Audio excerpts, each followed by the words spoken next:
सगळ्यांना वाटतं केक बनवायला खूप अवघड, पण मी आज तुम्हाला एकदम कमी सामानात विना ओव्हनचा केक कसा बनवायचा ते सांगणार आहे. चला तर मग. एका भांड्यामध्ये 1.5 वाटी मैदा, 2 चमचे कोको पावडर आणि 1 वाटी पिठी साखर घालून चांगलं मिक्स करायचं. त्यामध्ये 1 वाटी दूध घालायचं, अर्धी वाटी दही आणि अर्धी वाटी तूप घालून चांगलं मिक्स करून घ्यायचं. त्यामध्ये 1 चमचा बेकिंग पावडर, अर्धा चमचा बेकिंग सोडा आणि थोडंसं दूध घालून परत एकदा चांगलं मिक्स करून घ्यायचं.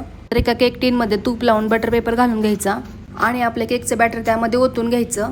नंतर एक मोठी कढई तापायला ठेवायची आणि त्यामध्ये ते केकचं भांडं ठेवून द्यायचं.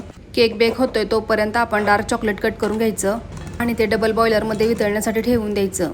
2 ते 3 मिनिटात आपला चॉकलेट गनाश तयार होतो. जवळपास 30 मिनिटे लो फ्लेमवरती आपला केक तयार होतो. आपला केक किती छान स्पॉन्जी झाला ते तुम्ही बघू शकताय.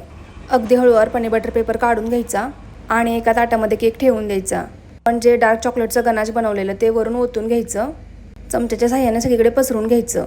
डेकोरेशनसाठी वरून तुम्ही चोको चिप्स पण ऍड करू शकताय. मस्त झालाय ना, खायला तर खूप भारी लागतो. एकदा नक्की ट्राय करा.